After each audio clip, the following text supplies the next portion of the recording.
Hello, ഇനി നമ്മൾ നോക്കാൻ പോകുന്നത് BOP തിയറി അല്ലെങ്കിൽ the balance of payment theory എന്നുള്ള തിയറിയാണ്. പ്രാക്ടിക്കലി പോസിബിൾ ആയിട്ടുള്ള ഒരു തിയറി ആണ് ശരിക്കും പറഞ്ഞാൽ BOP തിയറി എന്ന് പറയുന്നത്. ബാലൻസ് ഓഫ് പേയ്മെന്റ് തിയറി ശരിക്കും സ്റ്റേറ്റ് ചെയ്യണത് എന്താണ് എന്നുള്ളത് നമുക്ക് നോക്കാം. അപ്പോൾ BOP എന്താണെന്ന് നമ്മൾ ഓൾറെഡി പഠിച്ചതാണ്. ബാലൻസ് ഓഫ് പേയ്മെന്റ് അക്കൗണ്ട് എന്നുള്ളത് ഒരു systematic statistical accounting record of all economic transaction during a given period of time between the residents of our country and foreign country. അപ്പോൾ ഒരു രാജ്യത്തെ ഇമ്പോർട്ട്സും എക്സ്പോർട്ട്സും അതുപോലെ ക്യാപിറ്റൽ അക്കൗണ്ട് ട്രാൻസാക്ഷൻസും ആ ബാലൻസ് ഓഫ് പേയ്മെന്റ് അക്കൗണ്ടിൻ്റെ അകത്ത് മുഴുവനായിട്ടും വന്നിട്ടുണ്ടാവും. അപ്പോൾ അതിൽ ഡെഫിസിറ്റ് വന്നു കഴിഞ്ഞാൽ that will lead to depreciation in the rate of exchange. നേരെ മറിച്ച് സർപ്ലസ് ആണെന്നുണ്ടെങ്കിൽ അത് നമ്മുടെ ഫോറിൻ എക്സ്ചേഞ്ചിന്റെ റിസർവ്സ് സ്ട്രെങ്തൻ ചെയ്യുകയും അതുപോലെ നമ്മുടെ കറൻസിയുടെ എക്സ്ചേഞ്ച് റേറ്റ് കുറച്ചും കൂടി അപ്രീഷിയേറ്റ് ചെയ്യുകയും ചെയ്യും. It is beneficial to us. ഈ ബാലൻസ് ഓഫ് പേയ്മെന്റ് ഡെഫിസിറ്റ് ആവുകയാണെന്നുണ്ടെങ്കിൽ ഫോറിൻ എക്സ്ചേഞ്ചിന് ഡിമാൻഡ് കൂടുതലും സപ്ലൈ കുറവാണ് എന്നാണ് അതിന്റെ അർത്ഥം. കാരണം നമ്മൾ പുറമേ നിന്ന് ചിലപ്പോൾ ഇമ്പോർട്ട്സ് ഒത്തിരി ഉണ്ടാവും. ഇമ്പോർട്ട്സ് ഉണ്ടാകുമ്പോൾ സ്വാഭാവികമായിട്ടും ഫോറിൻ കറൻസിയിൽ പേയ്മെന്റ് കൊടുക്കേണ്ടി വരും. അങ്ങനെ കൊടുക്കേണ്ടി വരുമ്പോൾ ഫോറിൻ എക്സ്ചേഞ്ചിന് ഡിമാൻഡ് കൂടുതലുണ്ടാവും. സ്വാഭാവികമായിട്ടും അത് നമ്മളുടെ ബാലൻസ് ഓഫ് പേയ്മെന്റ് ഡെട്രിമെന്റൽ ആയിട്ട് നെഗറ്റീവായിട്ട് അഫക്ട് ചെയ്യും. സ്വാഭാവികമായിട്ടും നമ്മുടെ എക്സ്ചേഞ്ച് റേറ്റ് ഫോൾ ചെയ്യും, നമ്മുടെ കറൻസി ഡിപ്രീഷിയേറ്റ് ചെയ്യും അഗെയിൻസ്റ്റ് അതർ കൺട്രീസ്. നേരെ മറിച്ച് സർപ്ലസ് ആണെന്നുണ്ടെങ്കിൽ ഫോറിൻ എക്സ്ചേഞ്ച് ഡിമാൻഡ് സപ്ലൈനേക്കാളും കുറവാണ്. അപ്പോൾ നമുക്ക് എക്സ്പോർട്ട്സ് കൂടുതലും ഫോറിൻ എക്സ്ചേഞ്ച് റിസർവ്സ് ഇൻടാക്ട് ആയിട്ട് അവിടെ ഇരിക്കുകയും ചെയ്യുകയാണ്. We have plenty of money with this. അപ്പോൾ അത്ര ഡിമാൻഡ് ഇല്ല. അപ്പോൾ അങ്ങനെ വരുമ്പോൾ നമ്മുടെ കറൻസി അപ്രീഷിയേറ്റ് ചെയ്യും. അപ്പോൾ എക്സ്ചേഞ്ച് റേറ്റ് നമുക്ക് ഫേവറബിൾ ആയിട്ടായിരിക്കും വരും. ഈ തിയറി ഹോൾഡ് ചെയ്യണം എങ്ങനെയാണെന്ന് വെച്ചാൽ exchange rates are determined by the balance of payment signifying demand and supply positions of foreign exchange in the country concern. അപ്പോൾ അതുകൊണ്ട് തന്നെ ഇതിന് ഡിമാൻഡ് സപ്ലൈ തിയറി എന്നാണ് പറയുന്നത്. അപ്പോൾ ബാലൻസ് ഓഫ് പേയ്മെന്റ് തിയറിയുടെ ആധാരമായിട്ട് പറയുന്നത് ഫോറിൻ എക്സ്ചേഞ്ചിന്റെ ഡിമാൻഡും സപ്ലൈയും ആണ് ഇതിൽ എക്സ്ചേഞ്ച് റേറ്റ് ഡിറ്റർമിൻ ചെയ്യാനായിട്ട് ഉപയോഗിക്കുന്നത് എന്നാണ് പറയുന്നത്. അപ്പോൾ rate of exchange is the function of supply or the demand for foreign money and not exclusively the function of prices obtaining between these two countries.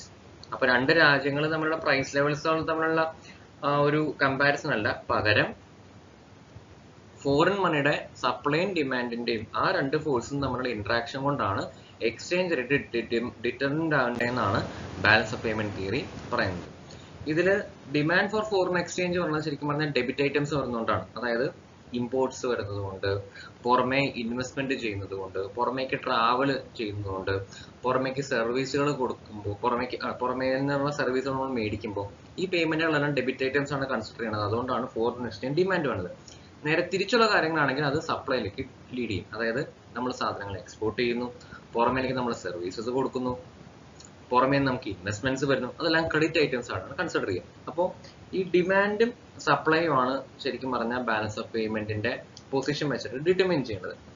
അതുപോലെ എക്സ്ചേഞ്ച് റേറ്റിന്റെ വേരിയേഷൻ അനുസരിച്ച് ഈ പറയുന്ന ഡിമാൻഡ് സപ്ലൈയിലും വ്യത്യാസങ്ങൾ വരാം. അപ്പൊ BOP തിയറി സ്റ്റേറ്റ് ചെയ്യണത് എങ്ങനെയാണെന്ന് വെച്ചാൽ ഒരു രാജ്യത്തിന്റെ എക്സ്ചേഞ്ച് റേറ്റ് ഡിറ്റർമിൻ ചെയ്യുന്നതിന്റെ ബാലൻസ് ഓഫ് പേയ്മെന്റിന്റെ പൊസിഷനാണ്. അവർ ആർഗ്യൂ ചെയ്യണത് എങ്ങനെയാന്ന് വെച്ചാൽ സർപ്ലസ് ആണ് BOP ഉണ്ടെന്നുണ്ടെങ്കിൽ അത് ഒരു രാജ്യത്തിന്റെ കറൻസിനെ അപ്രീഷിയേറ്റ് ചെയ്യുകയും നേരെ മറിച്ച് ഡെഫിസിറ്റ് ആണെന്നുണ്ടെങ്കിൽ അത് ആ കറൻസിനെ ഡിപ്രീഷിയേറ്റ് ചെയ്യുകയും ചെയ്യും. ഓക്കെ, അതാണ് അത് കൊണ്ട് ഉദ്ദേശിക്കുന്നത്. അപ്പോൾ ഒരു കൺട്രിക്ക് സർപ്ലസ് ആണ് BOP എന്നുണ്ടെങ്കിൽ that means it is receiving more foreign exchange than it is spend. അപ്പോൾ excess demand for currency causes value to appreciate.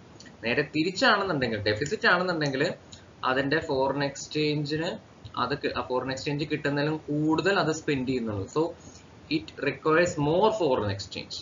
ആ എക്സസ് ഡിമാൻഡാണ് എന്ത് സംഭവിക്കുന്നത്, അവരുടെ കറൻസിനെ ഡിപ്രീഷിയേറ്റ് ചെയ്യുന്ന ഒരു അവസ്ഥയിലേക്ക് കൊണ്ടെത്തിക്കുന്നത്. ഇതിന് ഒരുപാട് മെറിറ്റ്സും ഉണ്ട്, ഡിമെറിറ്റ്സും ഉണ്ട്. നമുക്ക് ഓരോന്നോരോന്നായിട്ട് നമുക്ക് നോക്കാം. മെറിറ്റ്സ് എന്താന്ന് വെച്ചാൽ ബാലൻസ് ഓഫ് പേയ്മെന്റിനെ അഫക്ട് ചെയ്യുന്ന മേജർ ആയിട്ടുള്ള ഫാക്ടേഴ്സിനെ ഈ ഒരു തിയറിയിൽ കൺസിഡർ ചെയ്യുന്നുണ്ട്. രണ്ടാമത്തെ ഒരു കാര്യം, ഈ ബാലൻസ് ഓഫ് പേയ്മെന്റിന്റെ പൊസിഷന്റെ ഡിസിക്വിലിബ്രിയം ഈ എക്സ്ചേഞ്ച് റേറ്റിലുള്ള ചെറിയ ചെറിയ അഡ്ജസ്റ്റ്മെന്റ്സ് കൊണ്ട് കറക്റ്റ് ചെയ്യാനായിട്ട് പറ്റും, ഡിവാലുവേഷനോ അല്ലെങ്കിൽ റീവാലുവേഷനോ വഴി. പിന്നെ എക്സ്ചേഞ്ച് റേറ്റിന്റെ determination within general equilibrium analysis എന്ന് പറയുന്ന തിയറിയുടെ അണ്ടറിൽ വരും. കുറച്ചും കൂടി മാനേജബിൾ ആയിട്ടുള്ള ഒരു കാര്യമാണ്. പക്ഷേ ഡിമെറിറ്റ്സ് എന്താണെന്ന് വെച്ചാൽ ഇതിന്റെ കുറച്ച് അസംപ്ഷൻസ് ഉണ്ട്. ഒന്നാമത്തത് പെർഫെക്റ്റ് കോമ്പറ്റീഷൻ ആണ്, നടക്കുന്ന കാര്യമല്ല, പെർഫെക്റ്റ് കോമ്പറ്റീഷൻ അല്ല മാർക്കറ്റിലുള്ളത്.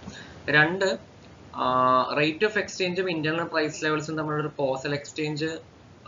കോസൽ കണക്ഷൻ എസ്റ്റാബ്ലിഷ് ചെയ്യാനായിട്ട് പറ്റിയിട്ടില്ല.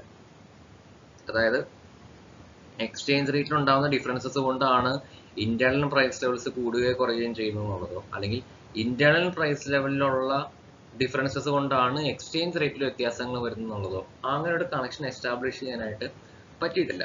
ദെൻ ആക്ച്വലി ബാലൻസ് ഓഫ് പേയ്മെന്റിന്റെ ഒരു ഫംഗ്ഷൻ ആണ് റേറ്റ് ഓഫ് എക്സ്ചേഞ്ച്, അല്ലാണ്ട് നേരെ തിരിച്ചല്ല ഈ തിയറി സജസ്റ്റ് ചെയ്യുന്നത് പോലെ rate of exchange is the function of balance of payment എന്നുള്ളതാണ് അവിടെ പറയുന്നത്. പിന്നീട് സുപ്പീരിയോറിറ്റി എന്താണെന്ന് വെച്ചാൽ in comparison to other theories which we have learn till now, ശരിക്കും എക്സ്ചേഞ്ച് റേറ്റ് ഡിറ്റർമിൻ ചെയ്യാനുള്ളതിന്റെ ഏറ്റവും സാറ്റിസ്ഫാക്ടറി എക്സ്പ്ലനേഷൻ തരുന്നത് ഈ ഒരു തിയറിയാണ്. അത് ജനറൽ ഇക്വിലിബ്രിയം അനാലിസിസ് എന്ന് പറയുന്ന ഒരു തിയറിയുടെ അണ്ടറിലാണ് അത് പറയുന്നത്. അതുപോലൊരു കാര്യം പറയുന്നത് ബാലൻസ് ഓഫ് പേയ്മെന്റിലുള്ള അഡ്ജസ്റ്റ്മെന്റ്സ് നമുക്ക് വരുത്താനായിട്ട് പറ്റും. എങ്ങനെ? കറൻസി ഡീവാലുവേറ്റ് ചെയ്യുകയോ റീവാലുവേറ്റ് ചെയ്യുകയോ ചെയ്തു കഴിഞ്ഞു. അങ്ങനെ ഡീവാലുവേഷൻ റീവാലുവേഷൻ ചെയ്യുകയാണെന്നുണ്ടെങ്കിൽ നമുക്ക് ബാലൻസ് ഓഫ് പേയ്മെന്റിന്റെ പൊസിഷനിൽ മൈനർ ആയിട്ടുള്ള അഡ്ജസ്റ്റ്മെന്റ്സ് നമുക്ക് വരുത്താനായിട്ട് പറ്റും. അപ്പോൾ അതുകൊണ്ട് തന്നെ ഇത് മിന്റ് പാരിറ്റി തിയറിനേക്കാളും പർച്ചേസിംഗ് പവർ പാരിറ്റി തിയറിയാണ് കുറച്ചും കൂടി സുപ്പീരിയർ ആയിട്ടാണ് ഇതിനെ കൺസിഡർ ചെയ്യുന്നത്. ദെൻ ഇതിന്റെ ഇംപ്ലിക്കേഷൻസ് എന്താണെന്ന് വെച്ചാൽ ബാലൻസ് ഓഫ് പേയ്മെന്റിന്റെ ഇംബാലൻസസ് ഉണ്ടെന്നുണ്ടെങ്കിൽ എക്സ്ചേഞ്ച് റേറ്റ് അഡ്ജസ്റ്റ് ചെയ്തിട്ട് നമുക്ക് ആ ഇംബാലൻസിൽ ചെറിയ അഡ്ജസ്റ്റ്മെന്റ്സ് വരുത്താനായിട്ട് പറ്റും. രണ്ടാമത്തെ കാര്യം, എക്കണോമിക് ഫണ്ടമെന്റൽസ് സ്ട്രോങ് ആണെന്നുണ്ടെങ്കിൽ സ്വാഭാവികമായിട്ടും അത് എക്സ്ചേഞ്ച് റേറ്റിനെ അഫക്ട് ചെയ്യുകയും ചെയ്യും. ദെൻ ഇതിന് ഒരു എക്സാമ്പിൾ പറഞ്ഞിട്ടുണ്ട് between United States and Japan. അത് നിങ്ങൾ പതുക്കെ നോക്കിയാൽ മതി.